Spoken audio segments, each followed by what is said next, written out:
voulant pas de mal à votre planète. Salut les terriens, salut les terriens. Bienvenue dans votre talk du samedi soir. Bonsoir. 5 terriens de choix avec nous ce soir. Anne Hidalgo.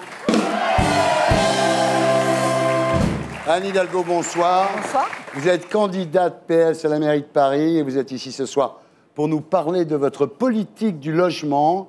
Alors, vous allez construire des cartons au bord du canal Saint-Martin? Pas des cartons, non, des vrais logements. Clara Morgan. Clara Morgan, bonsoir. Alors vous êtes ici ce soir pour répondre à la question que personne ne vous a jamais posée. Est-ce que vous avez dû coucher pour réussir? Eh bien, écoutez, oui. Voilà. J'ai couché, mais avec mon petit ami. Et voilà, avec donc, Greg j'imagine Santoro. que ça réduit un petit Paix à peu son l'addition. Et les inconnus. Bonsoir à tous les trois. Bonsoir. Je suis très heureux de recevoir le trio le plus célèbre de France, juste après François Hollande, Valérie Trierweiler et Julie Gaillet, évidemment.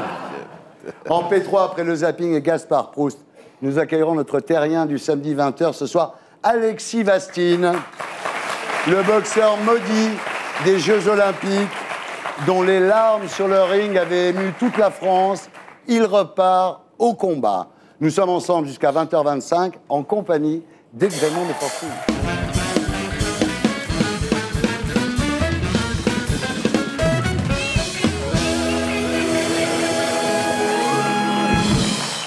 Les inconnus, rebonsoir. Bonsoir. Donc Bonsoir. les inconnus se reforment après 13 ans de séparation. C'est bon, c'est réglé, les histoires avec Yoko Ono, ça va, il n'y a plus de problème? Tout va bien. Vous aviez peur que les gens ne vous reconnaissent plus, parce que ne pas reconnaître les inconnus, c'est assez paradoxal quand même. Tout à fait, bien sûr. Ouais. Vous étiez inquiet? Il y a les réseaux sociaux, il y a les réseaux sociaux. Sur Internet, c'est dingue. Ah, c'est un carton, donc. Il y a une télé nostalgie aujourd'hui, de toute façon, non? Ah, il y a un petit peu ça, vous en profitez, ouais. Thierry. Et Non, mais les gens ont envie que Coluche se reforme, par exemple.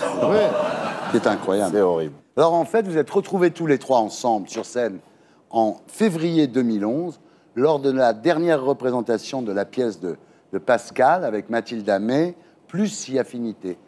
Et là, dites-vous, vous avez senti qu'il se passait quelque chose, quoi. Le public était content. C'est vrai que la ferveur du public à ce moment-là, le fait de nous retrouver à trois, ça nous a un petit peu, ça a été vraiment le truc qui nous a poussé, quoi. Ouais. À se dire, bon, ben, on va retravailler. D'ailleurs, au départ, on devait retravailler un spectacle, puis on s'est dit d'abord un film, puis le spectacle, on verra. Il va avoir lieu, le spectacle? Non, non, j'ai un deal à faire. Ouais.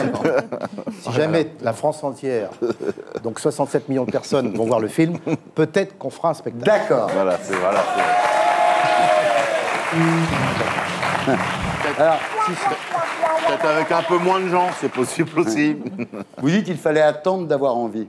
Bah ça oui. ne se provoque pas l'envie. Ouais. Il faut attendre le bon moment, il faut que ce soit là au bon moment. Ce fut le bon Alors, vous dites, moment. c'est pas une question d'argent, c'est une question de beaucoup d'argent? Ah ben non, au contraire. Là. Pas encore.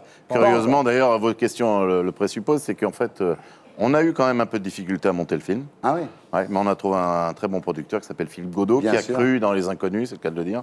Oui. Et donc, on l'a monté en participation. Mais enfin, la contrepartie intéressante, c'est qu'on a plus de liberté. Ouais. Donc vous êtes payé sur les entrées? Ouais, Il y a un c'est peu de ça. Donc, si Absolument. 67%, Oui. de 67 millions de Français- Vas-y. si 67 millions de Français viennent, Hollande va être très content. C'est un peu con de faire ce film qui va être un blockbuster au moment où les revenus de plus d'1 million d'euros sont taxés à 75%. Bah, c'est ce non? que j'avais dit à Bernard et Pascal, faisons le Sarkozy. Ils Bah n'ont pas ouais. voulu, ils n'ont pas voulu. Alors, le film qui vous réunit s'appelle Les Trois Frères, le retour. Au départ, ça devait s'appeler Les Trois Frères, amis pour la vie, mais ça porte malheur. Hein. Malheur, c'est pas terrible. ça va, c'est Non, non, belles non. entrées quand même. Ah bah, votre film est mieux quand même. Hein. Ouais. Bah, Ça, je sais pas, mais en tout cas, Ouais. c'est... Alors, vous ça- avez contacté Clara pour une version Les Trois Frères en même temps, mais... Elle a arrêté. J'étais pas disponible, désolée. Ouais. Ah, dommage. Nous, on n'a pas arrêté. nous. Oui, vous savez pas du tout arrêter. Alors, pour des raisons d'égalité de temps de parole, vous allez me faire le pitch Oula. du film l'un après l'autre. Salut. C'est un peu le... Salut, tu vas bien. Non, mais c'est le retour... c'est en fait le retour, des trois frères, qui se retrouvent donc ensemble 15 ans plus... tard, hein, réunis autour des cendres de la mer qui reviennent des États. Junie, et c'est à ce moment-là que les emmerdes recommencent, quoi. Eh ben bravo, eh ben c'est parfait. On va regarder à quoi ça ressemble.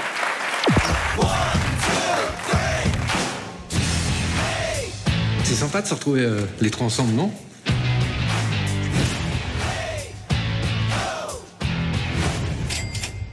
Hériter ne signifie pas seulement percevoir, mais aussi acquitter selon qu'il y ait des crédits ou des dettes. Mais faut payer ça. Nous? Je savais qu'il fallait pas qu'on se voit. Faudrait peut-être penser un petit peu à enterrer le calumet de la paix. Hein. Ta gueule!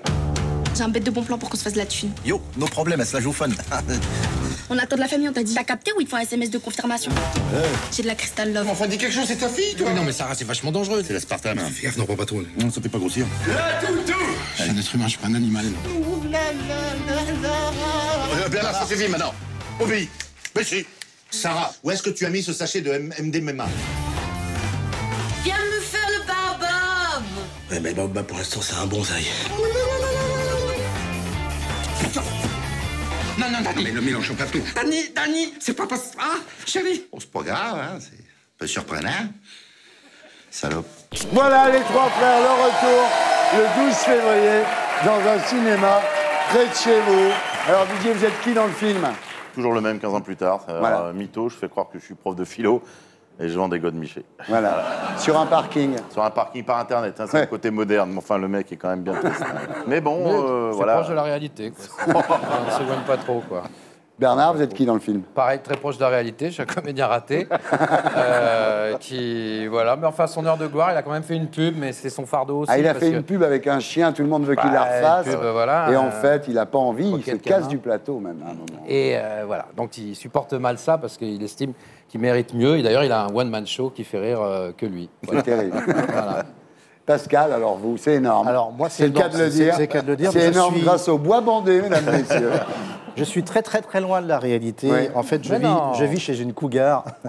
Ouais. Et pour la satisfaire, j'utilise du bois bandé, qui est un peu le Viagra voilà, des De votre Antilles. pays, oui. Voilà. Et en fait, grâce à elle, j'ai le gîte et le couvert, non pas le shit et le couvert. Ça, c'est sûr. Il y a des scènes qui m'ont fait marrer. Il y a la vieille dans la cheminée. J'ai trouvé ça très drôle. Et puis le carloge de Mimi Mati. C'est-à-dire qu'à un moment, ils ont le carloge de Mimi Mati. Vous imaginez comment ils se tapent la tête chaque fois qu'ils bougent. C'est hyper drôle. C'est drôlissime. Et alors, il y a cette fille, donc, qui s'appelle Sophia Le Saffre, là, qui est la petite beurette, qui est formidable. Non, elle avait que 16 ans. Hein. Un côté un gros bébé qui parle de drogue. Qui Oui, non, mais elle a un Voilà, sens. Et d'une violence. Oui, ouais. mais elle est D'une maturité, cash, quoi. d'une maturité. C'est une femme enfant, c'est très Ouais. bien. Alors, Parfait. en voyant le film, votre ancien impresario, Paul Lederman, avait les larmes aux yeux. Enfin, surtout parce qu'il vous a plus sous contrat, à mon avis. Bon, en tous les cas, mesdames, messieurs, après Led Zeppelin et Police, les inconnus se reforment.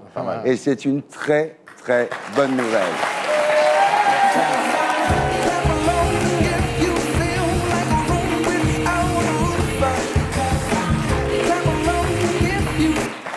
Clara Morgan, rebonsoir. Rebonsoir.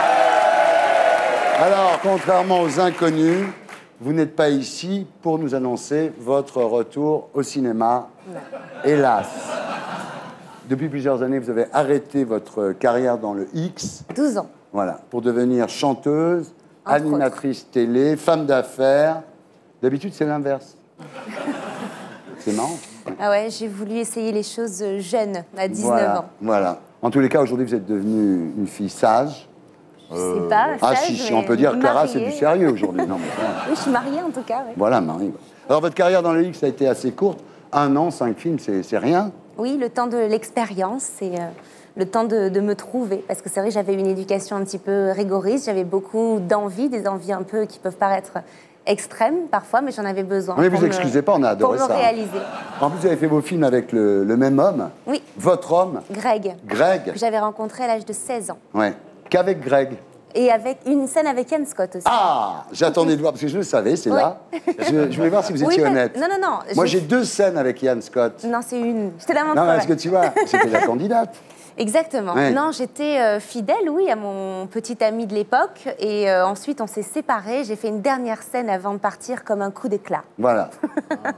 Alors, vous avez une carrière courte, mais vous êtes quand même, pour les Français, la star du X. Et oui, c'est incompréhensible, mais non, si, c'est parce que je pense que j'ai présenté le journal du Hard pendant 7 ans. Ouais. Donc voilà, j'ai cette image de fille qui assume, en tout cas. Les ados vous adorent, ils vous kiffent grave. Tu la connais ?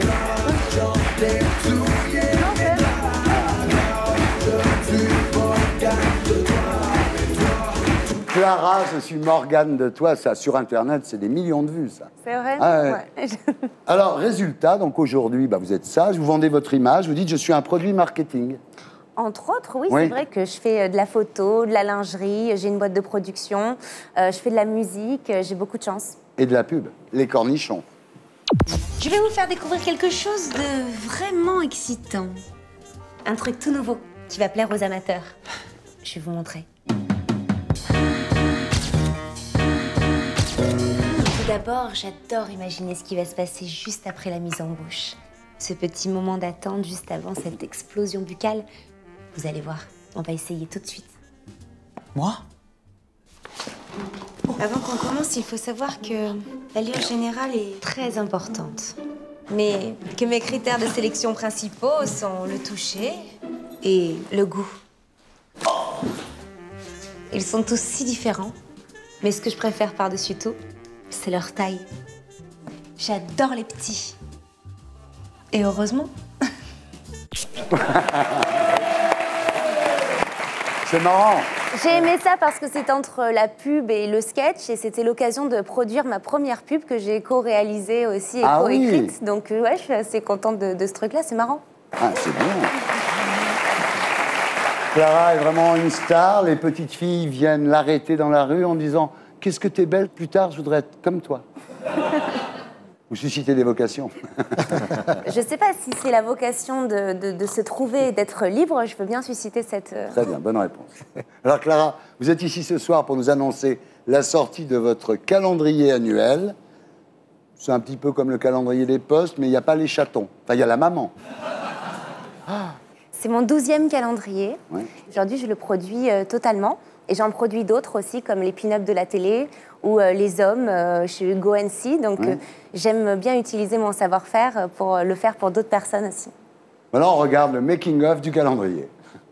Des robes d'innocence.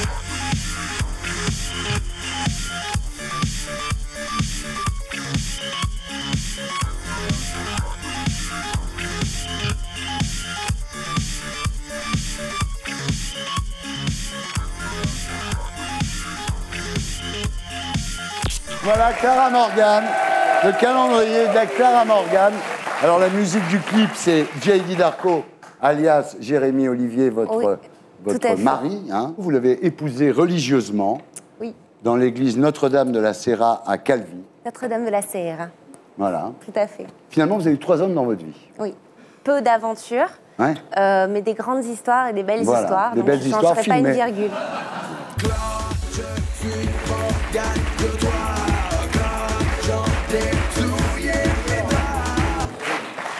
Alors, les inconnus, rebonsoir. Parallèlement à vos films, vous avez eu énormément de succès avec vos clips et vos parodies d'émissions télé. D'ailleurs, aujourd'hui, vos parodies passeraient pour de vraies émissions, en fait.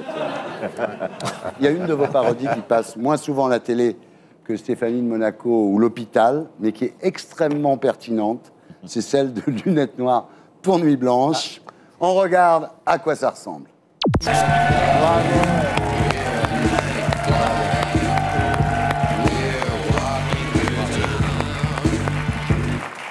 Très réussi, bravo. Hein. Ah, t'as bien changé. J'ai pas changé. T'as Si, bien c'est changé. hors antenne maintenant.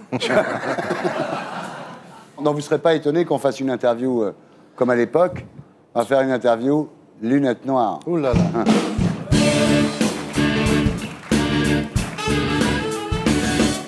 Didier, est-ce que tu préfères ton père ou ta Oh mère? putain, ça commence fort.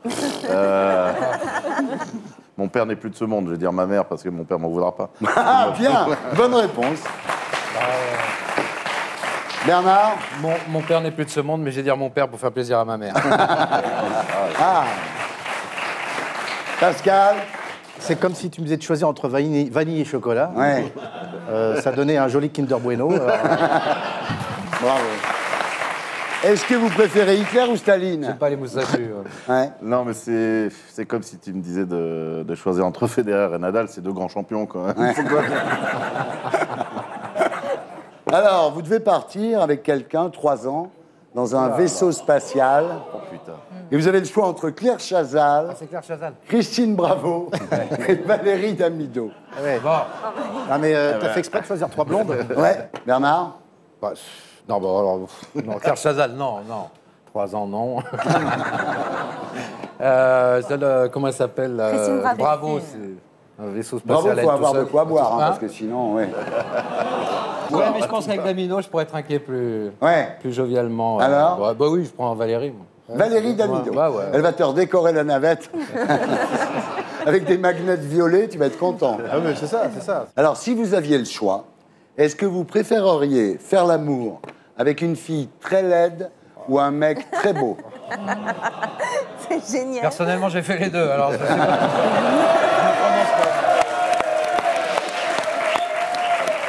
Mais c'était il y a longtemps qu'il est Il y a bien. prescription. C'était il y a longtemps. Dans une autre vie. Moi, je dirais que ça m'est égal le nom d'une pipe.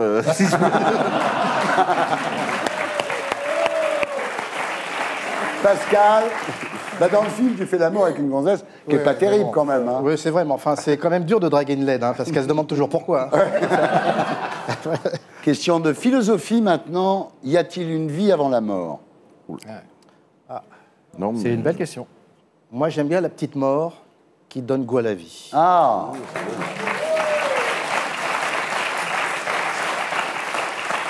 Alors, plus facile maintenant, quelle est votre punition préférée? Vous préférez être pincé, mordu ou piqué? Moi, je m'appelle Bourdon, c'est piqué. Donc, Alors là, c'est beaucoup plus grave. Un ami débarque chez vous, à l'improviste. Ce qui vous gêne le plus, c'est qu'il trouve sur votre table de nuit Mein Kampf ou un Godemiche. Oh la question. Vraiment, ce qui me gênerait vraiment... Ouais, bien oui. Non, ça serait Mein Kampf avec du sperme dedans. Ouais, non. bien. Non, en revanche, Didier, c'est un Godemiche avec une croix gammée. voilà, c'est ça, exactement. En forme de croix gammée pour une partie carrée, c'est pas mal. Attention, vous préféreriez vous réincarner en quoi? En berger allemand, en setter irlandais ou en épagnol breton? J'ai une petite chaîne, c'est un cocker. Ouais, cocker, c'est pas mal, ça En m'irait bien. cocker? Ouais, un cocker, un cocker français. Toi? Moi, j'ai un bichon, moi, j'adore... Ah, c'est vrai, t'as un bichon? Ouais, j'adore. On va faire 30 millions d'amis. Pascal, en quoi tu veux te réincarner, mon petit? Aucun des trois, comme je suis métisse en dalmatien, voilà. Ah, bien. Attention, est-ce que vous préféreriez être aveugle et sourd ou amputé des bras et des jambes? Oh putain. Sourd, comme ça j'aurais pas entendu la question. Et aveugle, comme ça j'aurais rien vu. Bonne réponse. Attention, question fondamentale. Si vous aviez un perroquet, est-ce que vous lui apprendriez à dire « t'as fermé le gaz, t'as pensé à la capote » ou « Coco, arrête la coco ». Ah, c'est du vite. Ah bah, s'il y a Dieudonné qui vient chez moi, ça sera t'as fermé le gaz. Parce que ça, Allez,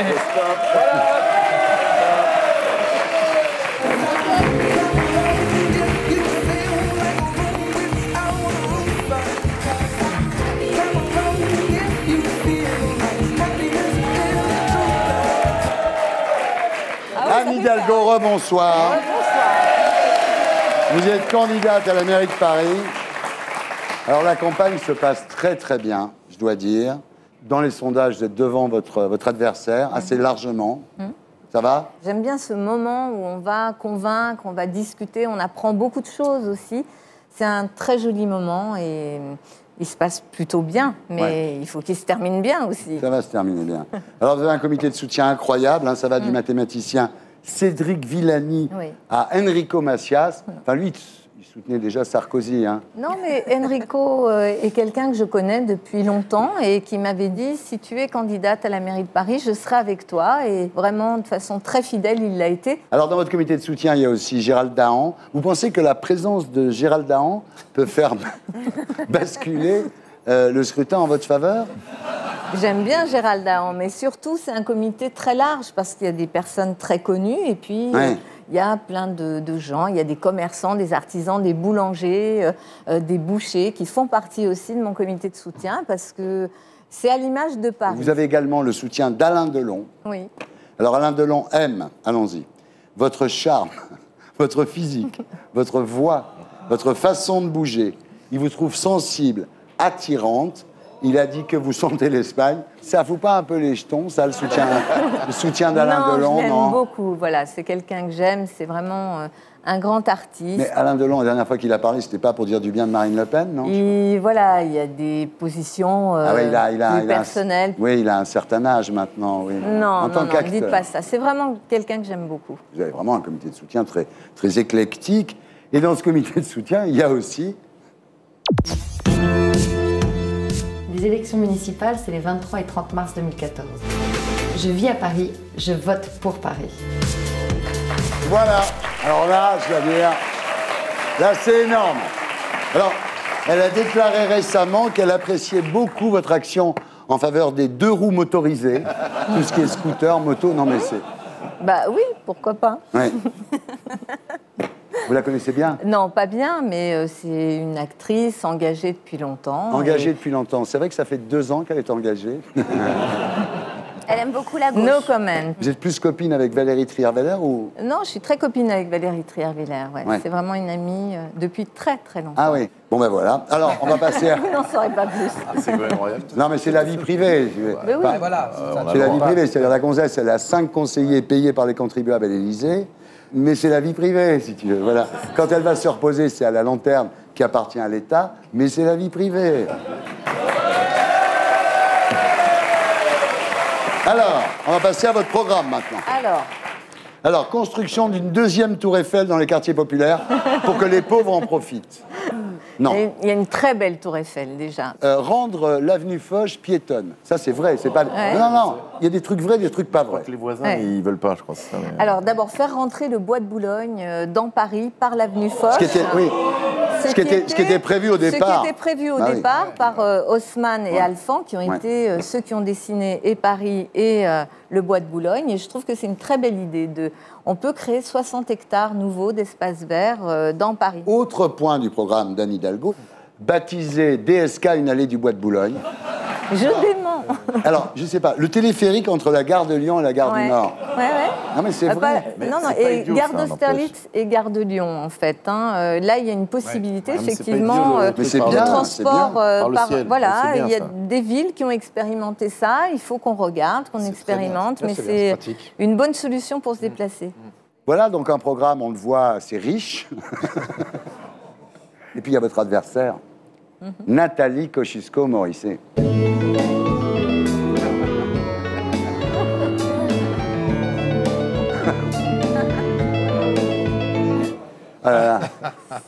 Bon. Je ne dirais pas si c'était ressemblant. Mais... Alors, elle vous appelle l'héritière, ça lui va bien? Ça lui va très bien. Alors que vous, vos parents étaient votre père ouvrier et votre mère couturière. Oui, je ne suis pas née avec une cuillère d'argent dans la bouche. C'est comment ça s'appelle, ça, en psychanalyse? Non. De la projection paranoïaque. Et ben voilà. Elle vous reproche d'avoir été inspectrice du travail. Bah, vous aussi, vous auriez aimé ne pas avoir eu à travailler.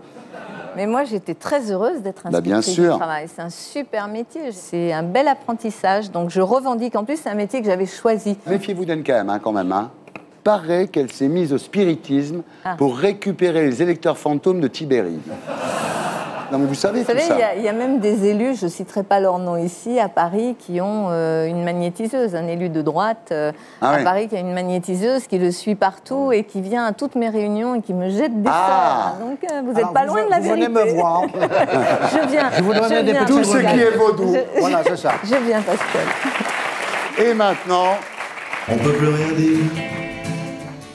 Si tu veux pas te retrouver seul, t'as intérêt de fermer ta gueule, on peut plus rien dire. On peut plus rien dire. Sûr qu'on est d'accord avec toi, mais c'est pas nous qu'on fait la loi, on peut plus rien dire. Et voilà, on passe maintenant à l'actualité de la Terre avec l'édito de Blacko. Et c'est le philosophe et éditeur François Livonnet que nous retrouverons sur ce plateau après le magnéto. Ce soir, nous demanderons, c'est vrai qu'on peut plus rien dire ?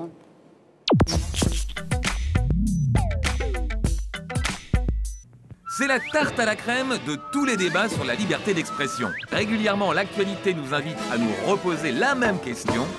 Peut-on rire de tout? Par exemple, ces jours-ci sur France 2, Olivier de Benoît a tenté de nous faire rire en comparant Hollande et Mohamed Merah. Prendre un scooter pour aller tirer, j'ai rien inventé, Mohamed Merah le faisait déjà. Ça faisait pouffer Ruquier, mais le lendemain sur France Inter, Patrick Cohen s'indignait. Ils ont fait la blague sur un tueur d'enfants? Oui, ils l'ont fait. C'était mardi soir, juste avant le JT de France 2. Service public. Résultat, Olivier de Benoît a préféré s'excuser. Y a pas de honte à s'excuser. Patrick Timsit faisait rire des salles entières avec une blague sur les trisomiques, mais pour éviter le procès, il a fini par s'excuser. Peut-être qu'il s'est certainement mal exprimé, faut le dire aussi. Et puis bon, ben, il a fait ses plus plates excuses. Pour Charlie Hebdo, en revanche, pas question de s'excuser après avoir publié les caricatures de Mahomet. Sarkozy, qui était ministre de l'Intérieur à l'époque, les a soutenus en affirmant que l'excès de caricature vaut mieux que l'absence de caricature. Mais une fois à l'Élysée, ça ne l'a pas empêché de porter plainte contre une société qui vendait des poupées vaudou à son effigie et dans laquelle on pouvait planter des aiguilles pour s'amuser. Pour ceux qui, comme Dieudonné, refusent de s'excuser, la censure est sans pitié. Pourtant, quand Dieudonné tenait des propos antisémites dans ses sketchs avec Elie Semoun, tout le monde était mort de rire. Ce que je comprends, moi, Gwen, c'est qu'en 45, les Boches, ils auraient pu finir le boulot pour une... Quoi? Qu'est-ce que tu as dit? Vas-y, répète, qu'est-ce que tu as dit? Vas-y, répète, qu'est-ce que tu as dit? Mais l'époque a changé. Dans les années 80, le sketch de Desproges sur les Juifs faisait rire. On est le peuple élu. Et pourquoi j'irais pointer au Vélodrome d'hiver? Et qu'est-ce que c'est que ces wagons sans banquette? Et j'irai aux douches si je veux. Sauf que 20 ans plus tard, quand Dailymotion a diffusé ce sketch sur Internet, il a fallu fermer la page des commentaires car elle débordait d'insultes antisémites. Résultat, la LICRA reconnaît qu'aujourd'hui, elle demanderait sans doute l'interdiction d'un tel sketch. Ça ressortirait aujourd'hui, c'est vrai que le seuil de tolérance n'est plus le même qu'à cette époque-là. Ça veut dire que si ce sketch ressortait aujourd'hui, vous iriez en justice? La question se poserait. Alors, est-ce qu'on peut encore rire de tout? Ben, demandez aux inconnus. Dans les années 90, ils avaient fait un sketch où ils caricaturaient des juifs jouant aux chiffres et aux lettres. Arrête de vouloir me niquer sur ma mère. Qu'est-ce que c'est que ça? 1225, moins 917, ça fait 308 francs de différence. Alors... Et les intérêts dans tout ça? Ce n'est sans doute pas leur sketch le plus drôle. Pourtant, ils cartonnent sur Internet avec plus de 4 millions de vues. En revanche, sur la compile de l'intégrale de leur sketch, ils ont conservé des chiffres et des lettres version polonaise. Monsieur Vassilevitch, une lettre. Version belge. On commence tout de suite par Monsieur Van Brek. Alors, première. Et version américaine.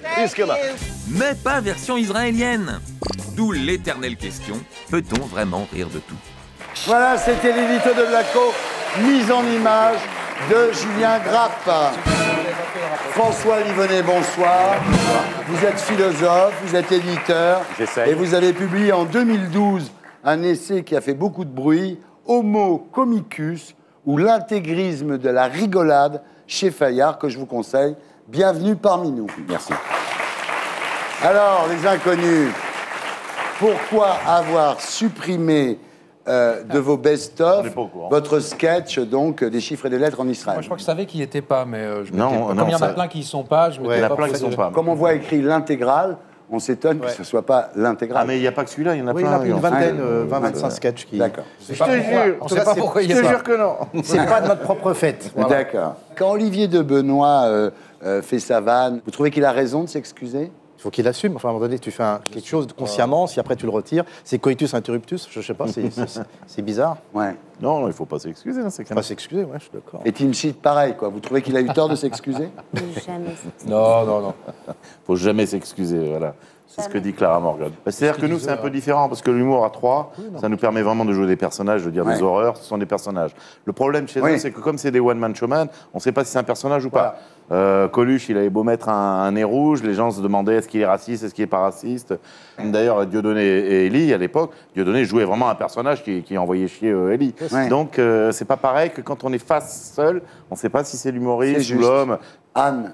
S'excuser, peut-être pas, mais en tous les cas, on a changé d'époque, hein, clairement. Et il y a des choses qui heurtent, il y a un air du temps qui est très complexe. Pourquoi vous dites qu'on ne peut plus heurter les gens? Je trouve qu'il y a quand même une sensibilité à fleur de peau, la montée des extrémismes, sur l'IVG, sur tout un tas de sujets de société. On voit bien qu'on est quand même dans une société qui est très crispée. Je ne pense pas qu'on soit dans une époque spécialement crispée où les tensions sont forcément exacerbées. Je pense que simplement avec les réseaux sociaux et la communication et la presse, effectivement, les choses se savent plus.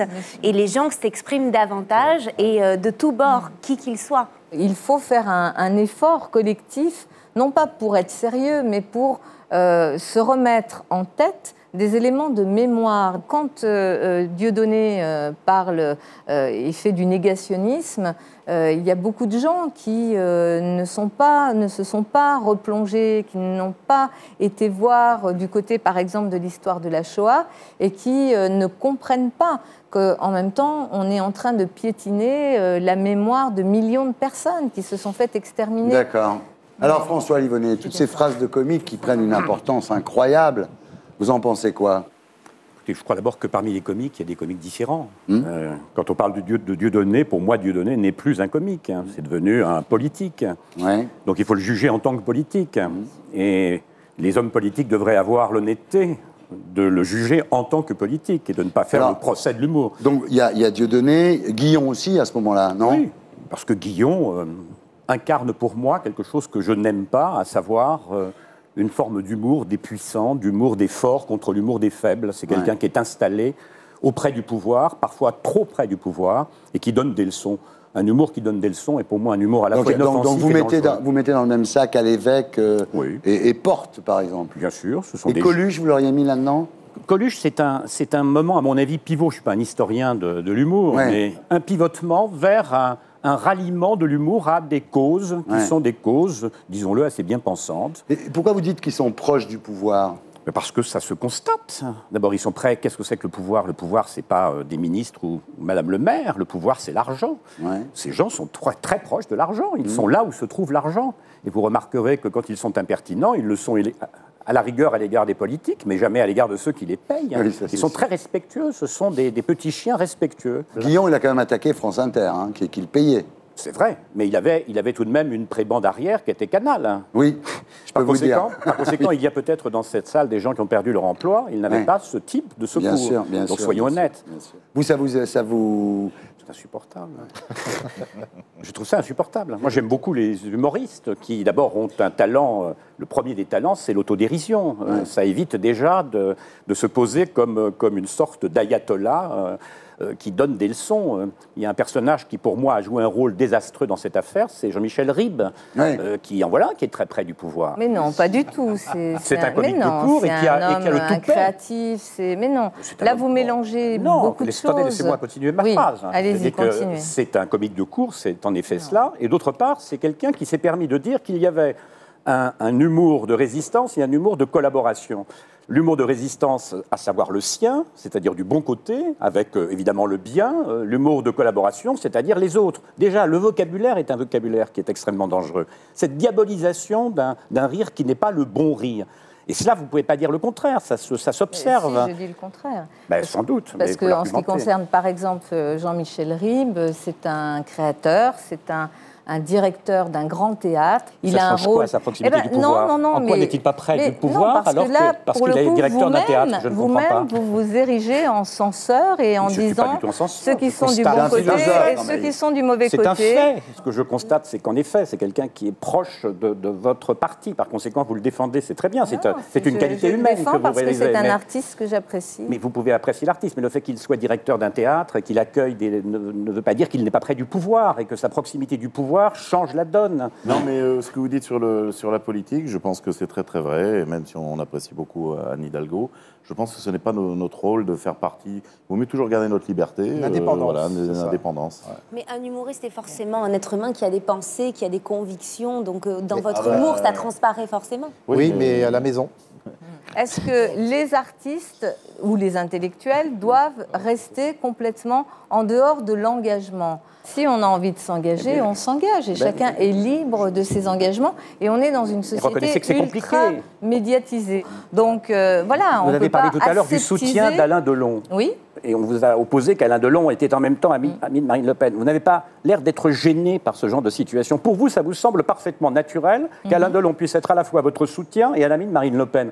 Je fais partie sans doute de nombreuses personnes qui ne font pas partie de cette petite élite que vous êtes, qui sont surpris. Savez, mais je trouve ça aberrant. Vous fixez vos règles du jeu, les règles du jeu que vous pensez être celles qui seraient dans le bien, les autres seraient dans le mal. La cohérence. Je défends la cohérence. Alors, est-ce que les humoristes aujourd'hui ne se prennent pas pour des intellectuels finalement?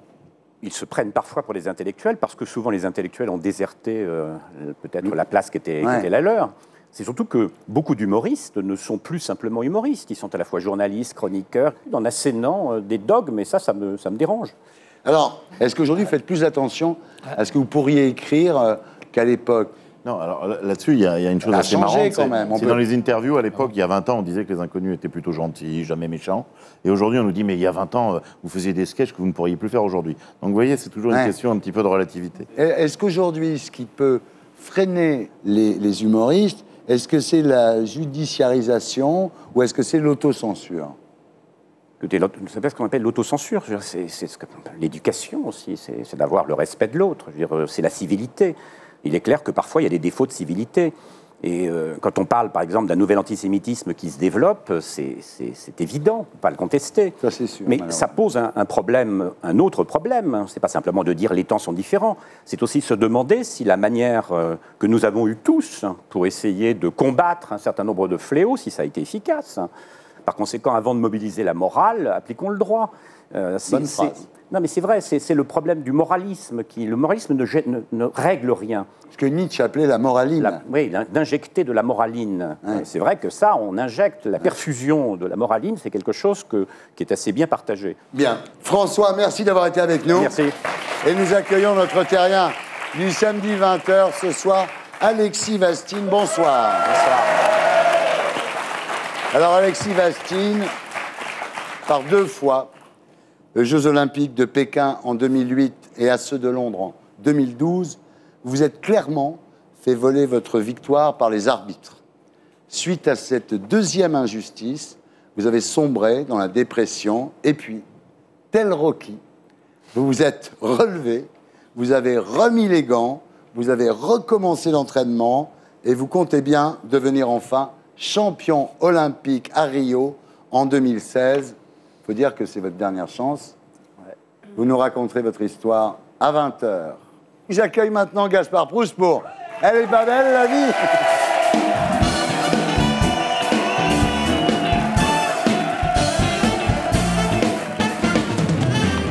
Alors, est-ce qu'on peut rire de tout? Oui, mais pas avec n'importe qui. Non. Bah, du coup, ce qui explique sans doute pourquoi c'est très dur de rire de tout avec les gens de gauche. Hein, bon, vous n'êtes pas de gauche, hein? Ah non, non, vous êtes beaucoup trop excitante pour ça. Non, vraiment, c'est rare de... Alors, bien sûr, est-ce qu'on pourrait dire aujourd'hui ce que disaient autrefois les anciens, les inconnus, Coluche, Desproges, Raymond Barre, Félix Potin? Est-ce qu'on peut se permettre ça? Non, évidemment, évidemment. Mais pourquoi on ne peut pas? Bah, faut être honnête, aujourd'hui, au siècle des Lumières comiques, nous autres, les énarques de la galéjade, nous, les normaliens du jeu de mots, du ricanement académique, nous, les futurs inconnus, autrefois, les sketchs étaient décortiqués par Bouvard, Martin. Aujourd'hui, t'as vu? Onfray, Finkielkraut, BHL, tu vois. Caron, qui est leur maître à penser à tous, bien sûr. Alors pourquoi aujourd'hui et pas hier? Eh bien parce qu'il faut croire que les humoristes étaient incapables d'avoir une pensée autrefois. Ils étaient beaucoup plus cons. Alors sinon, quoi d'autre de l'actu? Alors épilogue des Feux de l'amour, hein, donc Élysée, c'est fini. Et je suis un peu déçu et choqué. Je suis choqué, vous direz Anne, franchement. Vu que c'est lui qui s'est fait prendre la main dans le sac, normalement, quand c'est l'homme qui quitte la femme, c'est lui qui quitte le domicile conjugal. Ben oui. Qu'est-ce qu'il faut à l'Élysée? Alors, quand elle a appris l'adultère, Trierweiler a déclaré « J'ai eu l'impression de tomber du haut d'un gratte-ciel. Non, mais si elle a cru tomber d'un immeuble, on tient au moins une certitude, elle va rebondir. » Et après la lanterne, elle est partie se reposer en Inde. Alors, lui est parti en Turquie. Bon. Alors, attendez pas de moi que je fasse une blague sur les toilettes turques. C'est vraiment pas du niveau. Non, vraiment. Même si c'est quand même grâce à ce système qu'on comprend pourquoi la Turquie a toujours été très bien placée dans les compétitions internationales en haltérophilie. Ouais.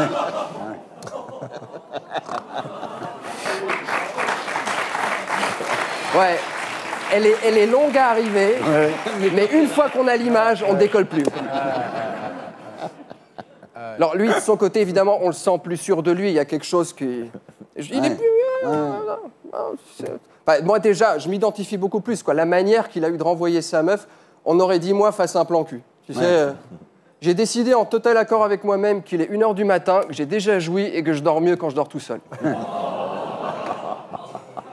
Alors, on lui reproche d'avoir utilisé le jeu, un peu de patience, avec l'assurance qu'il est en train de prendre. Tu sais, il va surprendre la prochaine intervention, il va parler de lui à troisième personne, ce sera lui président, enfin il le sait, il choisira qui va partager son pieu. Stop, ça suffit, les minutes, tu dégages. Oui, lui président, il dira oui, je te veux, je ne te veux plus. Oui, la comédienne, pousse-toi, viens la journaliste, et par ici la danseuse du Crazy. Chaud les marrons, poussez-vous, je vais me les faire. Lui président, il n'inversera pas la courbe du chômage. Comme j'ai prévu. Non, désolé, j'ai échoué, je t'emmerde, c'est comme ça, je fais ce que je veux. Lui, président, il dirait à un ado de Valo-Bécassine, c'est bien tes lois contre le sexisme, mais moi, je suis un ado, je suis libre, tu me casses pas les burnes. Car lui, président, enfin, il le sait maintenant, il le dit. Je dis non, car je suis à l'adolescence, et à l'adolescence, on dit non. Alors non, lui, président, il rangera pas les Élysées, il se lèvera midi, il n'ira pas au séminaire sur la parité, et non, le président, il fera pas du socialisme. Il fera du Thatcher, juste pour faire caca sur la moute à Mélenchon. Voilà.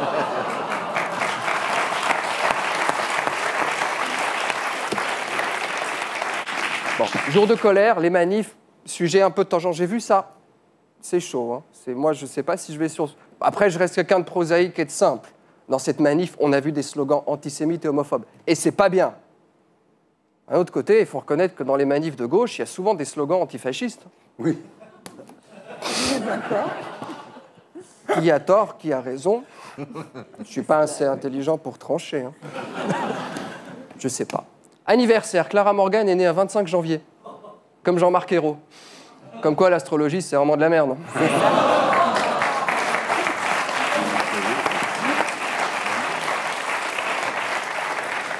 Marseille, règlement de compte entre trafiquants. Alors, un homme a été abattu à la Kalachnikov devant son fils. Va faire rire avec ça. Alors, le fils a été épargné. Bon, c'est normal, le gamin, il a vu l'agresseur, il a dit « Ah, c'est pas moi, c'est lui. » Bonne nouvelle. Alors, il paraît que Schumacher se réveille. Doucement, de toute façon, il ne faut pas trop le brusquer. Hein. C'est normal. T'imagines, tu dis à un champion international domicilié à Monaco, « Bonjour, tu es soigné à Grenoble. » Non, non. En plus, c'est un Allemand, quoi. Le Vercors n'est pas loin. C'est pas que des bons souvenirs pour ces gens-là. Alors, elle est pas belle, la vie? Voilà, c'était Gaspard Proust. Je vous retrouverai ici la semaine prochaine. Et d'ici là, demain, à 15h sur Canal et sur canalplus.fr. On passe maintenant à notre terrien du samedi 20h.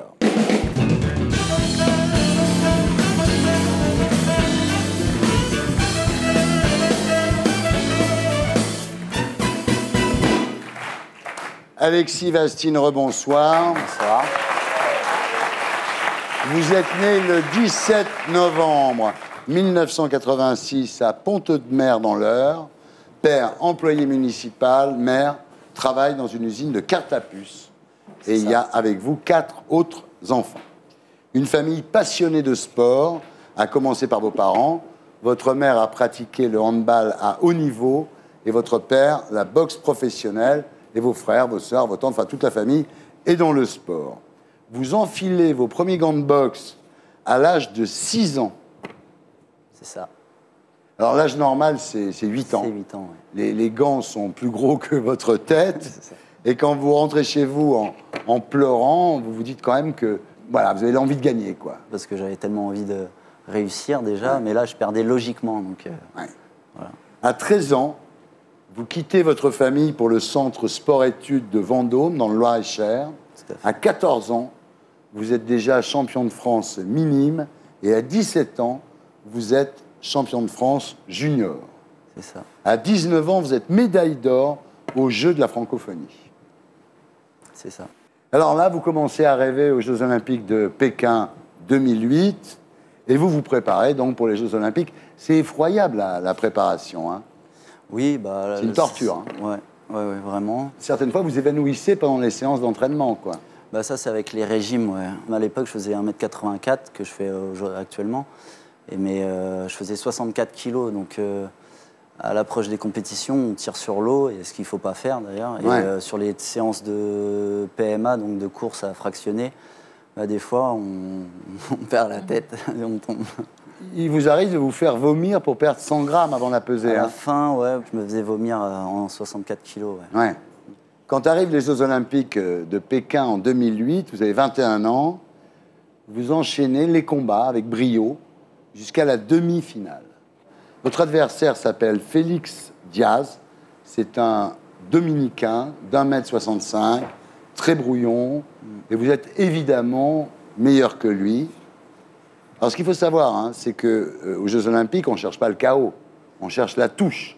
À la fin du combat, vous êtes à 10 touches chacun, et là, 20 secondes avant la fin du combat, l'arbitre vous inflige une pénalité complètement injustifiée. Mais ouais, parce que vous étiez meilleur. J'étais meilleur, et puis je me suis donné corps et âme pour arriver là. Alors, on va voir cette séquence qui a ému tout le monde.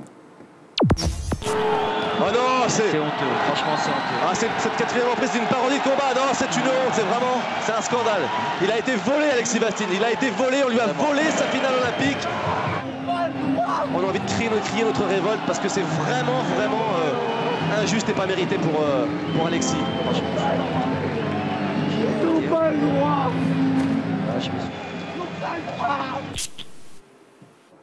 Quelle injustice. Ouais. Alors à ce moment-là, quand Brahim Asloum, qui a gagné à Sydney, s'approche de vous, vous lui dites des années de travail pour une médaille de bronze, une médaille de merde. C'est comme si un enfant, on dit travaille bien à l'école toute l'année, tu auras un cadeau à Noël. Donc le petit, il a 20 sur 20 tout le long, et à la fin, bah non, t'as tiens, une orange et c'est tout. Alors à ce moment-là, vous pensez arrêter la boxe, et puis de retour en France, vous relativisez un peu. Évidemment, vous êtes dégoûté, mais vous avez quand même une médaille. Et puis les gens dans la rue, ah ouais, Alexis, bon, c'est sympa, vous trouvez des sponsors, enfin bon, vous avalez un peu la couleuvre, vous avez que 21 ans à ce moment-là, vous vous dites, je vais remonter la pente, ce qui est tout à fait logique. Ça s'est fait très vite, parce que comme je suis militaire à côté, j'ai remonté à cheval directement, parce que j'ai fait les championnats du monde militaires. Et vous gagnez. Et je les ai gagnés, ouais. Là, vous commencez à vous entraîner pour les Jeux Olympiques de Londres. Alors ça recommence, hein, 8 heures par jour, à suer, à saigner. Vous faites des combats aux 4 coins du monde pour vous préparer à tous les types d'adversaires possibles. Et vous voulez montrer au monde entier que vous allez mieux qu'une médaille de bronze. Bien sûr, pour moi, je n'ai pas été jugé, c'est ça qui est frustrant. Je n'ai pas été jugé à ma juste valeur. Alors, aux Jeux Olympiques de Londres en 2012, vous avez 25 ans, vous êtes au mieux de votre forme, vous passez les premiers tours sans problème, jusqu'au quart de finale. Et là, à la fin du combat, vous avez 6 touches de plus que votre adversaire, qui est dépité. Lui, il sait qu'il a perdu. Vous sautillez un peu de joie, ce qui est tout à fait normal. Et là, contre toute attente, l'arbitre soulève le bras de votre adversaire, le proclamant vainqueur. En fait, vous aviez 18 touches chacun, mais il lui donne l'avantage. J'entends dans la salle, ouh, comme ça... Et je vois, il y a mon frère qui est en face, dans le haut des tribunes, il y avait les escaliers, je le vois, et il me fait « Non, t'inquiète ». Enfin, je lis sur ses gestes et tout. Et après, la suite, mon bras s'est pas levé. Ouais, on regarde. Oh non, oh non, c'est pas possible. Oh non, c'est pas vrai. 18-18 est préférentiel. 18-18, non, c'est jamais pas de la possible. vie. C'est insupportable. Voilà, je voulais ramener la médaille pour la France. Et pour tous ceux qui... Voilà, ma mère est en train de travailler jusqu'à 6 h du matin. Je l'embrasse, je l'aime. Et voilà. Je sais pas.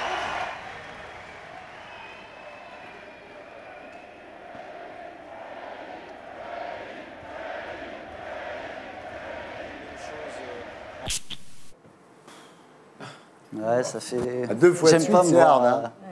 Ouais. Attendez, c'est truqué ces matchs ou quoi? Parce que le mec, il est ukrainien. On nous explique toute la journée à la télé en ce moment que c'est un régime corrompu. Est-ce qu'il y a possibilité de corruption? Non, mais là, après ça, vous dites c'est insupportable. Et ce soir-là, rien ne peut vous faire évader de votre cauchemar. Ouais, parce que j'ai tout donné pour ce sport. J'ai pas fait de grandes études et puis je me suis intéressé à rien d'autre qu'à ce sport. Je voulais être un champion. Et voilà tout. Mais le résultat me convient pas, c'est tout. Là, vous perdez vos sponsors. Oui. Et puis des potes aussi. C'est-à-dire qu'il n'y a que vos proches qui restent autour de vous, là. Tout le monde nous dit ça avant qu'on réussisse ou quoi que ce soit, mais on se dit mais non, pas à moi et tout. Mais en fait, ouais, c'est comme ça. Après, mes proches, ma copine, mes amis du sport ont toujours été là. Ouais. Ouais. Alors, là, ce qui est incroyable, c'est que la fédération vous dit tu as donné une mauvaise image de la boxe et on vous retire votre licence. On ne me retire pas ma licence, mais on m'enlève de l'INSEP, en fait. Ils m'avaient retiré mes aides. Et on vous retire quand même 800 € par mois, quoi. C'est pas rien. Non, c'est pas rien. Ouais. Non. Donc là, vous sombrez dans la dépression. Ouais. L'alcool, vous buvez beaucoup? Ouais, je buvais beaucoup. Ouais. Vous dites j'avais plus goût à rien à ce moment-là. Vous vous laissez un peu aller, quoi. Ouais, je pensais à des idées sombres. Et, Vous avez pensé à vous suicider à l'époque? Je me posais la question comment. Ouais, mais je comprends les gens en fait. J'arrive à comprendre les gens qui se suicident en fait. Ouais. Quand on n'a plus rien. Mais je l'aurais pas fait. Ouais. Alors vous allez voir un psy. Ouais. Ça marche bien? Ouais. Non mais c'est vrai. Après mon propre psy c'est moi et la boxe pour l'instant parce que je me rattache à ça encore. En tous les cas, vous recommencez à vous entraîner. Ouais, après 7 mois de dérapage, enfin. Et puis vous vous dites, de toute façon, je sais faire que ça, alors. Ouais, enfin, je pense, ouais. Bah oui. Je pense que je peux apprendre à faire d'autres choses. J'ai pris du recul aussi avec ça. Il y a eu beaucoup de mal dans cette dépression, mais il y a aussi des bonnes choses. Alors, vous avez déjà grillé 2 cartouches, donc Pékin et Londres. Il en reste une. C'est Rio 2016. Alors d'abord, il fallait perdre du poids. Vous aviez 15 kilos à perdre. Vous en êtes à combien, là? Il m'en reste 7. 7 Ça va. Tiens donc. Alors vous dites, si je gagne une médaille olympique, donc je fais 50 000 € quand même, c'est charmant, vous dites, je vais aller avec mes potes et mes proches passer un week-end au bord de la mer. Ouais, pendant un week-end. Ouais. Ouais, je trouve ça... Parce que les plaisirs les plus simples sont les meilleurs. Mais je l'ai vu aussi ça dans ma dépression. Est-ce que vous allez vous raser la barbe si vous gagnez? En fait, la barbe, c'est pareil, c'est la dépression. Et puis, je me suis imposé, je me suis donné un pari, c'est quand je reboxe, je la rase. En tous les cas, pour un mec qui s'est pris des coups depuis l'âge de 6 ans dans la gueule, vous êtes bien conservé. Et vos dents, c'est les vôtres? À part celle-là, j'ai perdu la patinoire, pas la boxe. Alors, votre rage de vaincre est intacte? Déjà, c'est pour ma santé, il fallait que je reprenne, pour retrouver un équilibre.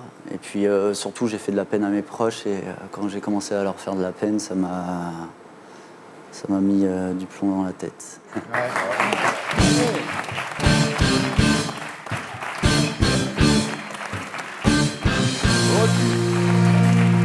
Merci de votre témoignage, merci beaucoup. On vous souhaite le meilleur. Et on sera là, on va vous suivre. Hein? Puis, je ne sais pas si on te l'a déjà dit, mais si ça ne marche pas, en tout cas je ne te le souhaite pas, tu peux remplacer Mpokora dans Robin des Bois. Voilà, c'était Salut les Terriens, votre talk du samedi soir avec Anne Hidalgo. Merci, candidat de PS à la mairie de Paris. Clara Morgan, le calendrier Clara Morgan iconique est en vente. Les Inconnus, les 3 frères, le retour, ça sort le 12 février, ça va cartonner, je pense. François Livonnet, philosophe et éditeur. Alexis Bastille, merci encore de votre témoignage, Alexis. Je vous signale que Bibi Tanga des Gréments de Fortune est en concert à l'Alhambra le 8 février dans le cadre du festival Au fil des voix. Bravo Bibi! Bravo Bibi! Merci à tous ceux qui m'ont aidé à faire cette émission. Je vous laisse avec Roland. Rendez-vous ici la semaine prochaine. Et d'ici là, sur canalplus.fr, avec en bonus le top des vannes, l'édito de Blacko, les meilleures interviews formatées et Gaspard Proust. Salut les terriens!